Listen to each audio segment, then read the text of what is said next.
This video and related website contain explicitly Christian contents. Both are the creation of Jeff Dillard and do not necessarily reflect the beliefs or practices of organizations with which he is affiliated. If you are interested in similar videos and articles, please visit the host website at toolsfortrenches.net. Welcome back. I'm here with my mom, Elma Dillard, and we're going to talk a little bit through each of the 8 P's of the gospel and how the good news always comes to bad news. A lot of times we see that in different cultures. And my mom has a lot of experience with different subcultures. She was raised in a farming community. She was raised in a very conservative Christian home or a conservative religious home and was self-employed. She's been a wife of a professional athlete, baseball player, my dad, and has been to several other countries in Central America, South America. Israel, was born and raised in Canada. So lots and lots of experience with different subcultures. And we're going to listen to a story of each of those as we look through the 8 P's of the gospel, and we hope that you'll join us.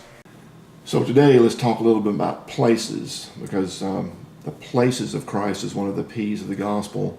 But as we've said throughout this series, we tend to make up our own definitions of what life is all about, what it means to be present, and what we need protection from and provision of, and what our purpose is. And places is all about the venue or arena, literally a place where people go to live out their purpose. And one of the places that were very prominent in your life and mine too was our family business, the lake resort. Right.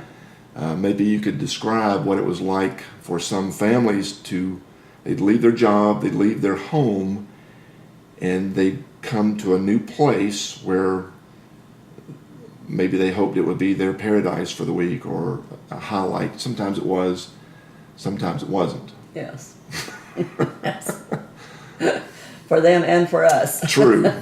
Yeah, we could do a whole series on that. But, yeah. Yes. After Don quit baseball, when he signed for baseball, he and his dad had purchased this piece of property on Lake Greenwood. Excuse me. And so when he was hit in baseball. The line drive, yes, yeah. No, a thrown ball. He was hit in the temple. His, excuse me. Do you want to get some water and start over? No, Okay. I think I'm okay. But his eyes would not dilate properly, so he couldn't play outfield anymore. And so this business that they had bought at the time, in 1955, rather than this was 1967, we decided to run it ourselves. We had it leased, and we decided to run it ourselves. And it was a small old store to begin with, a small store, 2 duplex cabins without heat, or they did have plumbing.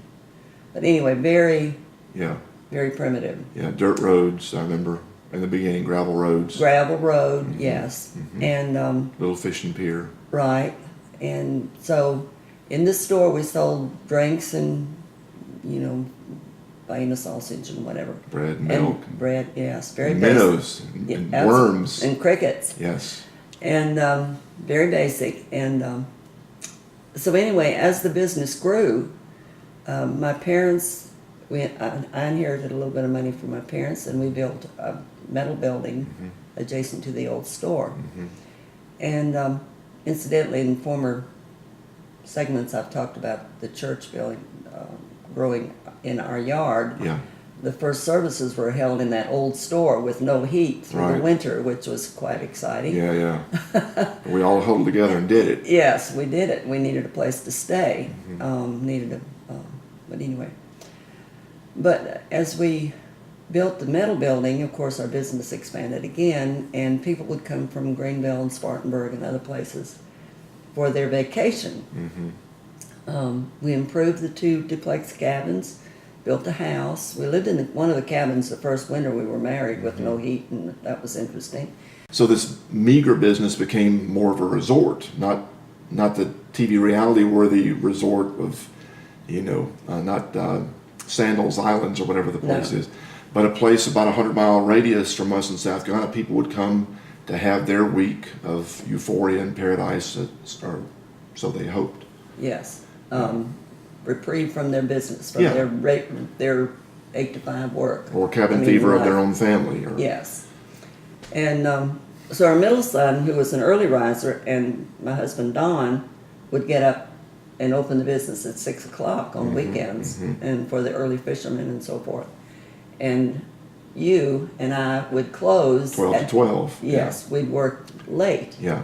And of course, right before we closed, people would come in and want 10 dozen minnows, and you would restock the drink boxes and clean up for the day, get ready for the next day. Pump their gas. Right, and Clean the commodes in the cabins. you might remember the times on the gas dock, the people that you had to wait on, Yeah. of various personalities. Yeah. But we had 4 apartments and 2 duplexes, and I can well remember, I was my own maid for a long time because it didn't seem like I could ever find anyone that wanted to do the work right. Sure. But the people would come. We'd have people from various ethnic and Socioeconomic. yes, Remember one guy that would come in a dress shirt and tie. He just wanted to go fishing. He's all Yes. by himself, flushed red with the heat, but still in his work clothes. yes. Just wanted to get out and fish. And he would take an aspirin or 2 aspirins every 4 hours to keep from being sunburned. Yeah. I remember that fellow well. And others would come with no shoes and no shirt and get out of a truck and buy a bunch of candy bars and microwave sandwiches, and that was their family's lunch. Right. And then dinner, they'd repeat it. Yes. Yeah. So. Yeah, we sold packaged sandwiches at that time Right. too. Right. And I remember one time a truckload from some local people had family in, I believe, Detroit, and they came down, and there was like 25 people in this truck that came down and just camped out in the yard. Yeah. It was a hard life. It was a very hard life. Yeah. But again, we were strong. We were taught to be strong, and Yeah, and always smile. Yes. And the customer's always right. yes, If you were to tie the place that they came to the purpose that they saw for their life, because people go to places to live out their purpose, what are some of the themes that you saw people looking for when they were on vacation? Why do people go on vacation? just to get away from their job, from their environment, from their home. The same reason that we go for vacation, we would have people that would come down and just ski the whole weekend because that was what they like to do, or jet ski. An escape from their regular reality. Yes, Wow. yes. Which in some ways is kind of understandable. We all want more than the struggle. Yeah, what are some other things that you saw? Well, one reason that the church started in our yard, because people would come down and claim to be Christians, and we're never out of church on Sundays, at home, but we're just going to skip this weekend. And like I heard one lady say one time, I'm Catholic, but I'm not practicing this this summer. Yeah. They wanted to get away from their community, from their church, from everything. Their routine. Yes, and sometimes they lived a very different life than what they probably lived at home. Yeah. They wanted a time to just let their hair down. I think you see people as they really are when they're most relaxed. Yes. And when they can, this is my time, this is my week. Right. And sometimes I saw people treat each other very, very well. And other times I saw them treat each other really, really badly. Yes. Yes.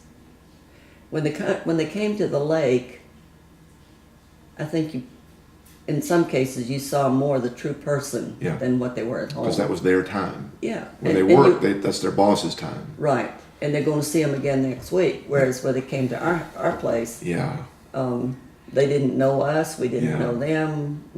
They could pretty much do what they wanted to. I remember selling candy bars and watching a kid, and sometimes an adult, eat the candy bar, peel the wrapper, throw it right there on the ground, and keep going because they knew I would pick it up. Yes. I doubt they did that at home, although they might. And I don't mean to disparage people. Yes. But I think all of us, when we're on our time, more of who we really are comes through. Well, and two, if we're in a temporary situation, I think we're more, if we don't think we're going to be in that place again, Yeah. we're more apt to let our true colors show sometimes. Yeah. Because we don't have to deal with the aftermath of it. Right. We very kind of true. build that wall once we're Yeah. with our regular community. Yeah. And so it was a very interesting time. A hard life, Yeah. because sometimes we worked 18 hours a day. It really helped me to decide later that I wanted to be a minister, because I've said this several times in this series and other series. I don't think we can well define a solution until we well define the problem. Right. And when I saw so much hurt in people's lives, so much anger, so much hope that was just a temporary week on vacation, they spent a lot of money if they wanted to, or very little, whatever, then they go back to their regular life. Mm-hmm. Wow, if the hope of life is 1 week in somewhere that's not your home, mm-hmm. that's pretty sad. Yeah. Yeah. I know when we were ready to sell the business because for health reasons and age related and whatever, you and your brother said you did not want it. No. We had a trailer park as well with 30-some spaces that my husband took care of the maintenance and all that, and cut the grass, and our middle son thought about maybe just buying the trailer park from us, and his wife said no. Yeah, I learned a lot about myself because I became very bitter at other people because I had to serve them all the time, and I watched my friends from high school going skiing and doing all these things on the boat, and I'm pumping their gas, mm-hmm. and I'm selling them sandwiches, or I'm picking up the cigarette butts that their dad threw on the ground, mm-hmm. and that was now I got paid a little for it, mm-hmm. for years and years. I did it for nothing just because, I ate the microwave sandwiches out of the store, and I ate the candy bars, and, I was sent to college on the money that y'all made. But I learned a lot about myself that I was a very bitter and selfish person. I was pointing fingers, look how selfish they are, but they say, what happens when you point a finger? Right, there's four going back at you. Pointing back at me. Right. And so I think this about the places that we want to go reveal a lot about our purpose, that we all want a place where we can relax and we can pursue things that we think are worthy, and it's very revealing about us, for good or bad, because we saw a lot of great people too. Oh, absolutely. Yeah, a lot of people that love to encourage their spouses and take their kids and have fun with them, and a lot of people, they worked in the mills, especially out in the Woodruff area. They worked in the mills 7 days a week sometimes. Yeah. And this was their only time with family. That's right. And they're playing out there in the swimming area. Yeah. Not a swimming pool, but the lake. Yeah. Playing chicken. Their kids are sitting on their shoulders, and they're. I remember that well. Yeah. I remember a man down the road that didn't have plumbing in his house would come down there with a bar of soap and a towel and take his bath in the lake. In the lake. And they were very grateful that we'd let them do that. Yes. Because other people might have run them off, but y'all were always very accommodating and hospitable, and one of the reasons people like to come is we tried to provide a family-oriented place. Didn't sell any alcohol. No. Didn't put up with a bunch of shenanigans. The only place we really had people that were drinking was at the gas dock. Yeah. Because they were in their boats going somewhere else. Yeah. They just came in to refuel. Right. But in the store, we didn't have that. I remember telling this one fella, you really shouldn't smoke while I'm filling up your gas, because it's the fumes that will catch fire, not the liquid gas. Mm-hmm. And he kind of blew me off. I'm sorry, it wasn't his gas tank, it was his Coleman lantern. Mm-hmm. And he wouldn't put it out. And I was 15 or 16. I couldn't make him. Mm-hmm. And sure enough, it caught fire. And he jumped out of the boat, and I think I took the lantern and put it in the water. Mm-hmm. Better than to run up and catch everything else on fire. And I was just thinking to myself, dude, if you had just listened, But I was judging him. I was thinking so little of him and so highly of myself. Again, learning life. Well, you So, knew the outcome and what would happen. yeah. 'Cause And he should have, but but he'd been drinking. Yeah. One thing clearly. yeah. So the places that we want to go, whether it's where you want to retire, where you want to take your vacation, where you want to spend your weekend, they reveal a lot about us, and they're related to whatever purpose we're pursuing. And in the next series later, we'll talk more about the gospel and how the places that God sends us, even though sometimes they're hard, are full of blessing because we rely on Him and not whether our circumstances are perfect or something else. So we'll pause here for today, and next week or next time we'll talk about the positions of Christ, meaning the roles and functions of what we think life is all about. Do we see ourselves as a teacher, as a hard worker, as an encourager? What are the major functions that we see as important in our lives? And I hope you'll join us then.